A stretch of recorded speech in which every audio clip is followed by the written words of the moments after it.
इस्लाम दुनिया का सबसे अच्छा रिलीजन है। अल्लाह ही एकमात्र ईश्वर है। मंदिर जाना और मंत्र का जप करना व्यभिचार जितना ही गलत है। इस्लामिक भाषण सुनती रही उतनी अधिक मैं भारत विरोधी बनी गई।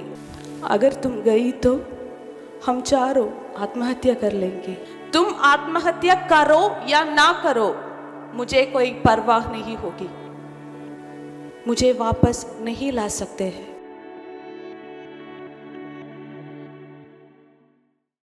ओम नमः शिवाय। ओम गुम गुरुभ्यो नमः। I am extremely sorry. I am not at all good at Hindi. Please excuse me.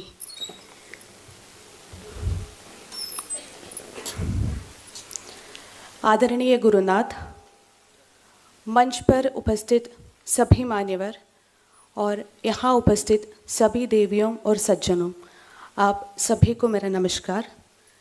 मैं डॉक्टर अनघा केरल के त्रिशूर जिले से हूँ। वह मेरी बड़ी बहन अनुषा है और वो मेरी छोटी बहन अमृता।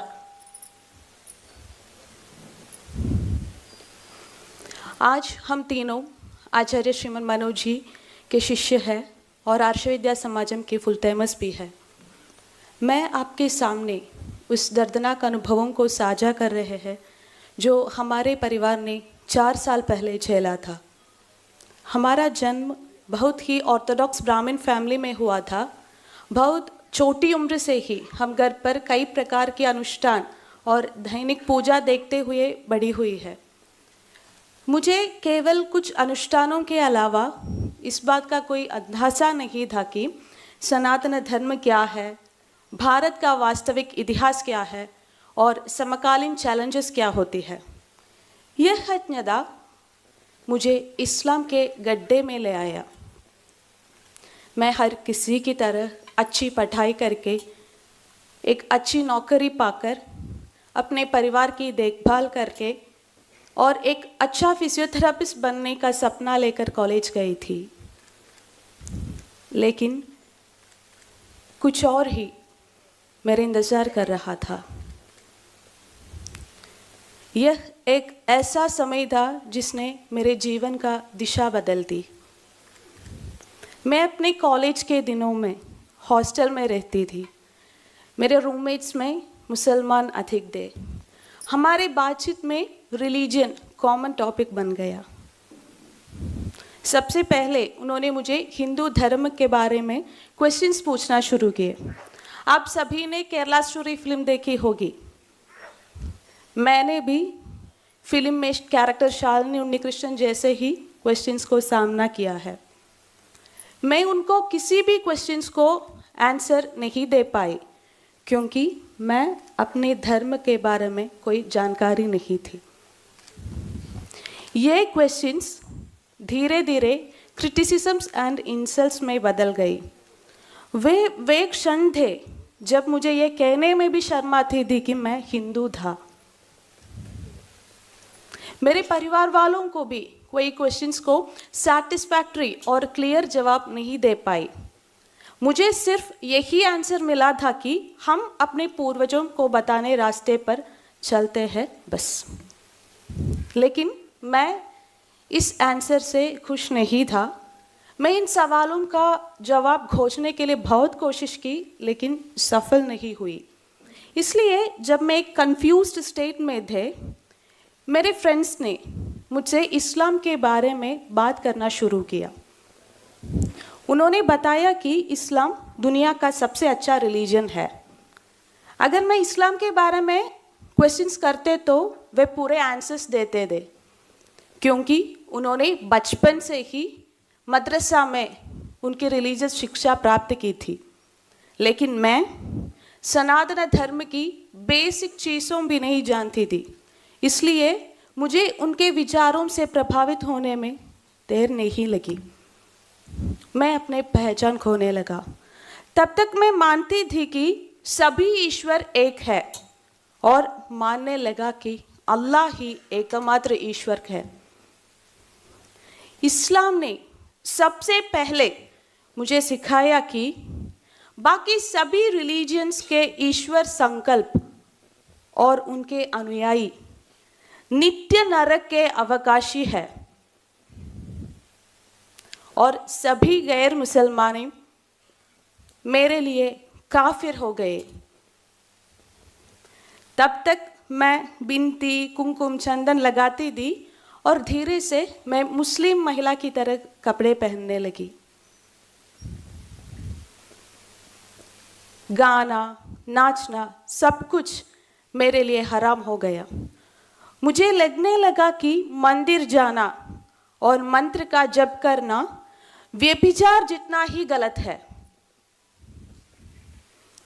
धीरे धीरे से हिंदू धर्म, देवी देवताओं, हिंदू अनुष्ठान, स्वयं हिंदुओं को प्रति नफरत आने लगी। जिनका ये इस्लामिक व्हाट्सएप ग्रुप में मैं मेंबर थे, उन सभी में भारत के खिलाफ नफरत बढ़ावा देने वाले मैसेजेस प्रचलित हो रहे थे।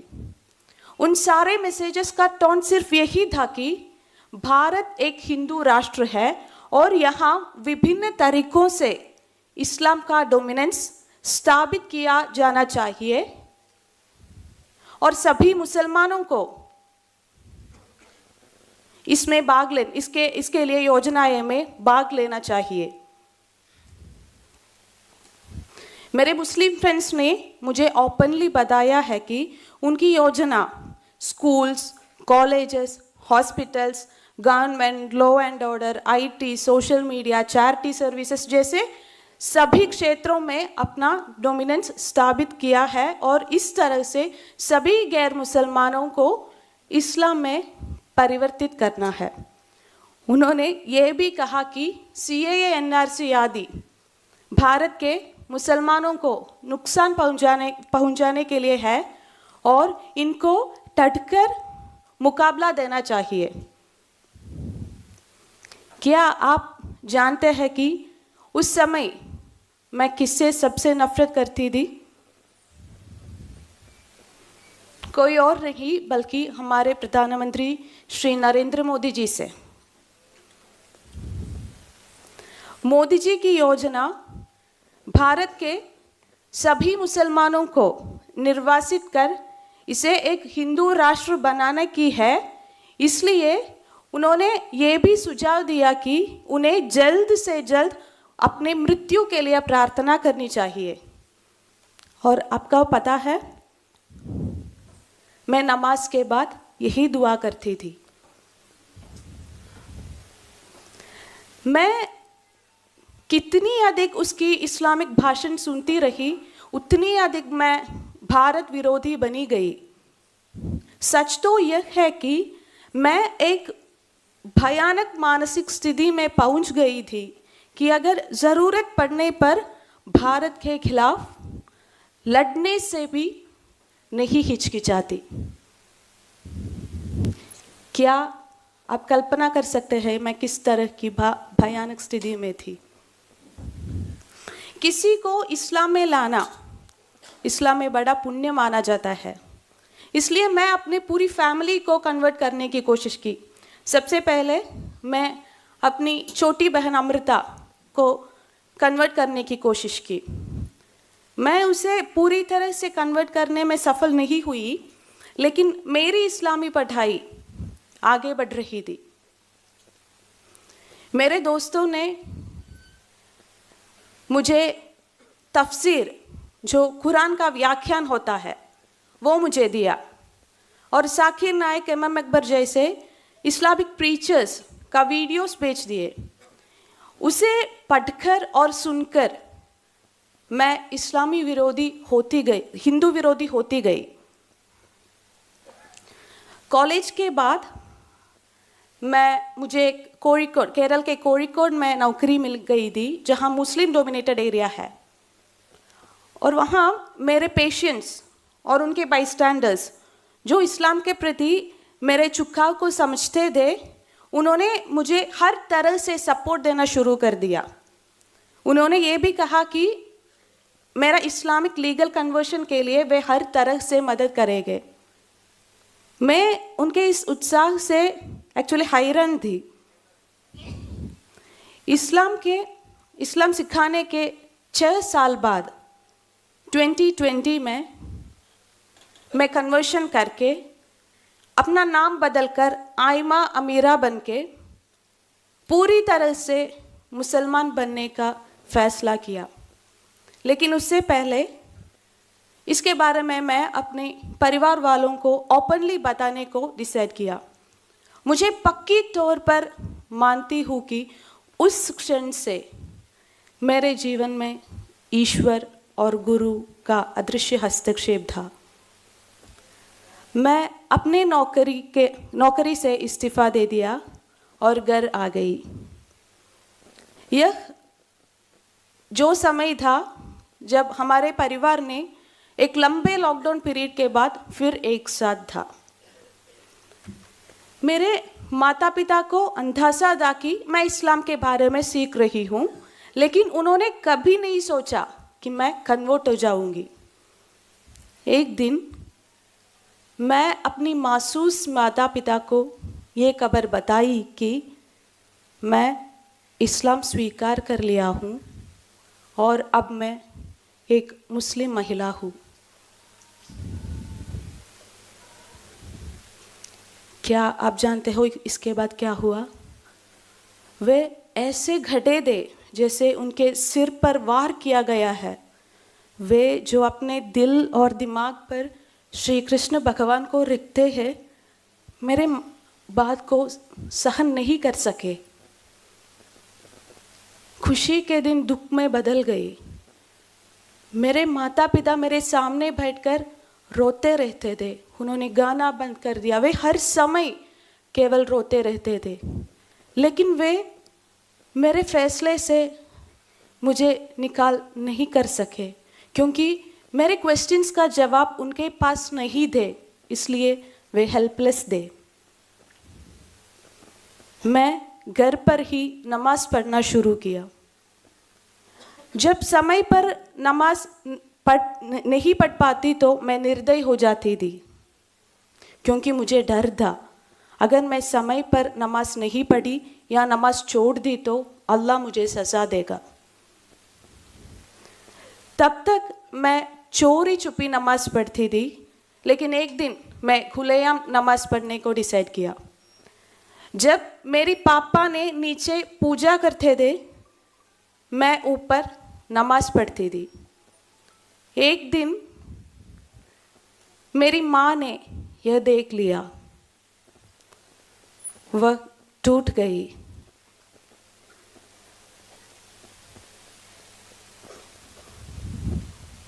उन्होंने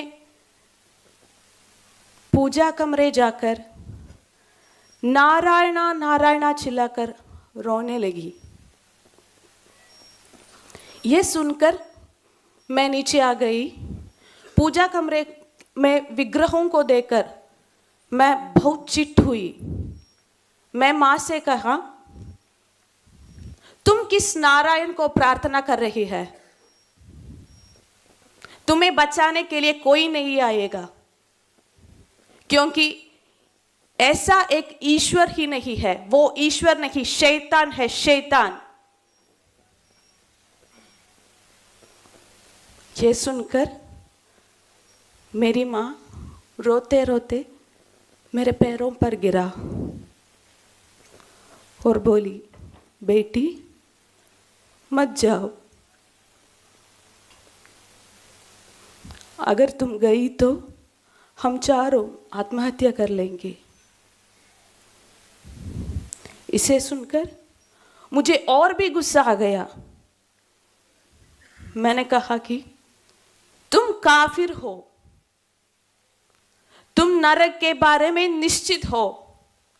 तुम आत्महत्या करो या ना करो, मुझे कोई परवाह नहीं होगी।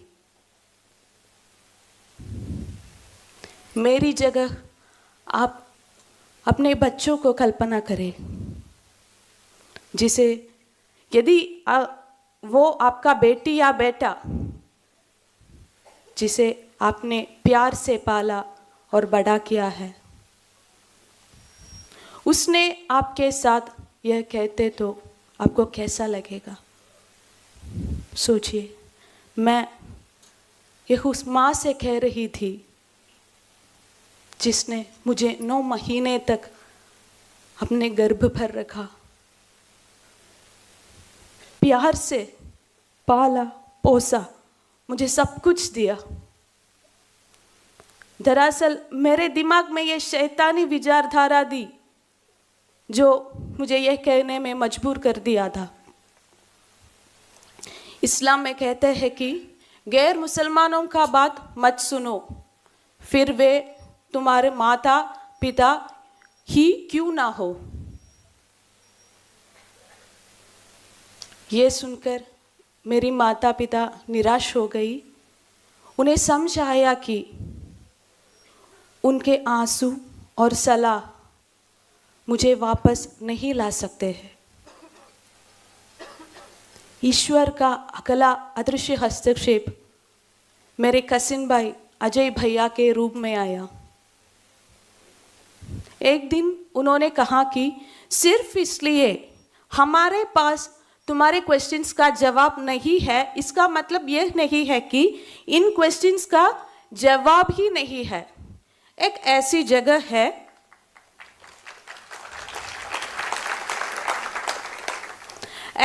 जगह है जहां तुम्हारी सभी क्वेश्चंस का जवाब मिलेंगे। क्या तुम वहां जाने के लिए तैयार हो?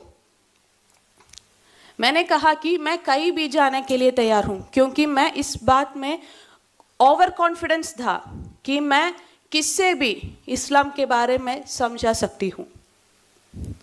मैं इसके बारे में अपने मुस्लिम फ्रेंड्स को बताया। उन्होंने मुझे सख्त निर्देश दिया कि मुझे कहीं नहीं जाना चाहिए, लेकिन मुझे ऐसा लगा कि जैसे कोई मुझे अंदर से बुला रहे है, वहाँ जाओ, वहाँ जाओ। आज मुझे एहसास है कि यह कोई और नहीं था बल्कि मेरे गुरुनाथ का आवाज था।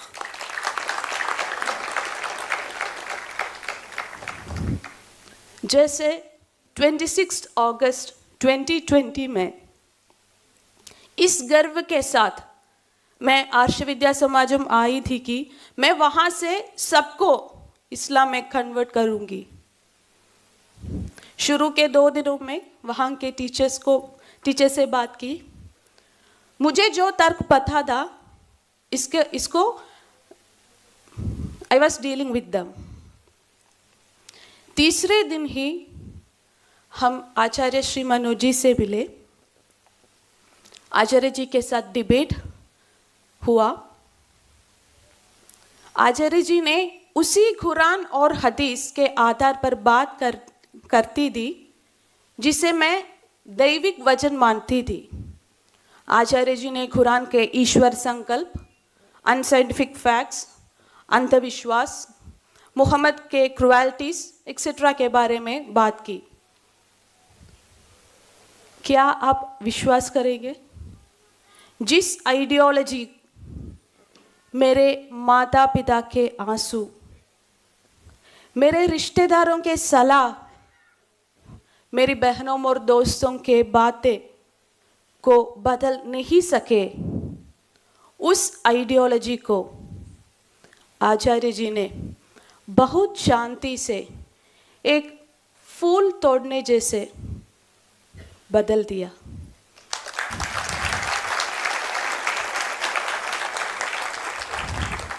जिस विचारधारा को मैं पिछले 6.5 साल सच मानती थी, उसे आचार्य जी ने सिर्फ और सिर्फ 3.5 घंटों से गलत साबित किए।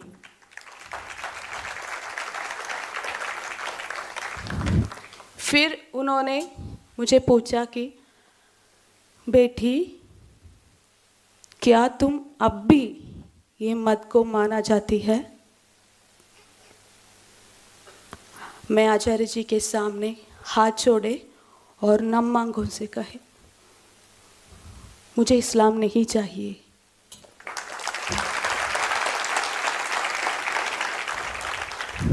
इस प्रकार हम तीनों आचार्य श्री डिसाइंड कोर्सेस आर्ष विद्या समाजम के कोर्सेस को पढ़ने शुरू किए, सनातन धर्म की महानदा और बाकी सभी रिलीजन्स का गतराओं के बारे में पता चला, भारत के ट्रू हिस्ट्री, आज समाज में हुए घटनाओं और आर्ष विद्या समाजम के एक्टिविटीज़ की महानदा और ज़रूरत को के बारे में ज्ञान हुआ और हम तीनों आर्ष विद्या समाजम के फुल टाइमर्स बन गए।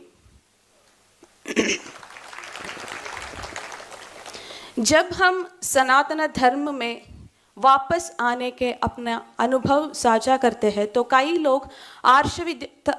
लोग हमारी अप्रिशिएट करते थे। वे आर्ष विद्या समाजम की नारी शक्ति के बारे में प्रशंसा करते थे। लेकिन एक बात याद रखिए, शिव के बिना कोई शक्ति नहीं है।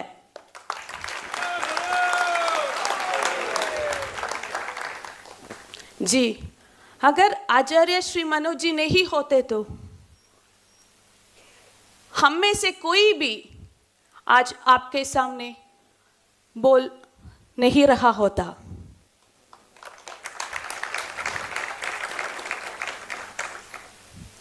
हम में से प्रत्येक उनके प्रति अधिक श्रेणी है। इसको चुकाया नहीं जा सकता, भले ही हम अपना जीवन उनके चरणों में समर्पित क्यों ना कर दे।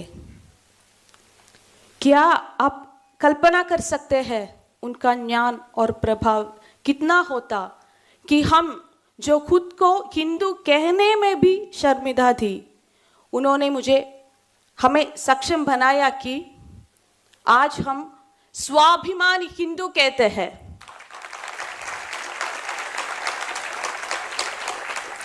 सनातन धर्म को पूरी तरह से नष्ट करने पर आमादा दे उन्होंने हमें सनातन धर्म के ध्वजवाहकों बना दिया।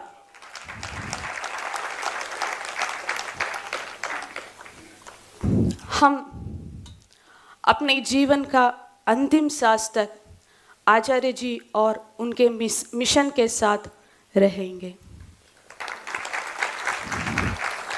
हम में से प्रत्येक आज की पीढ़ी का एक क्रॉस सेक्शन है। यदि आप इस बारे में सावधान नहीं रहेंगे, यदि आप नेसेसरी स्टेप्स नहीं लेंगे तो यह स्थिति जल्द ही आपके परिवार में भी आ सकती है। क्या हमारे बच्चों किसी रस्सी से लटककर और किसी चाकू से कटकर और किसी के फ्रिज में टुकड़े टुकड़े होकर खत्म होने के लिए है? कभी नहीं ना।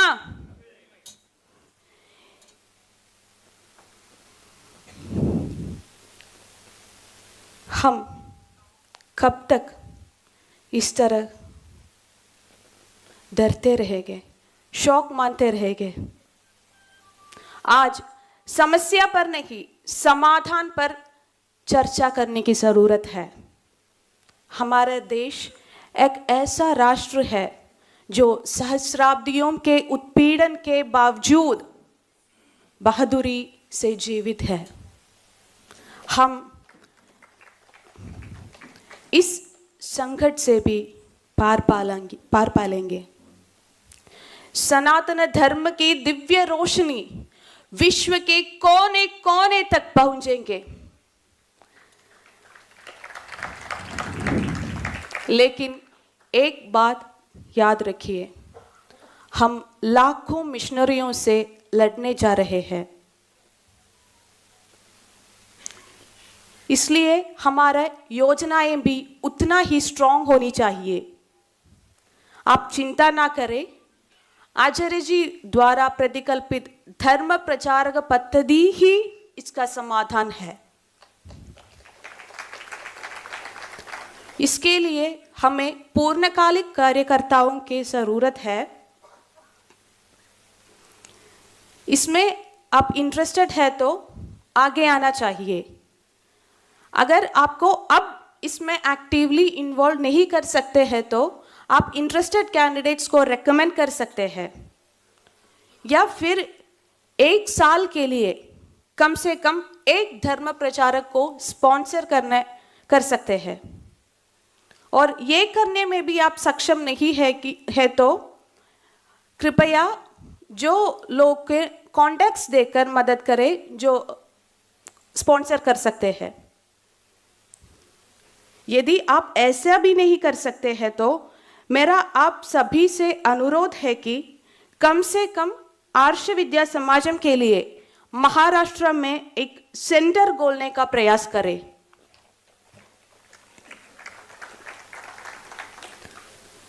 मैं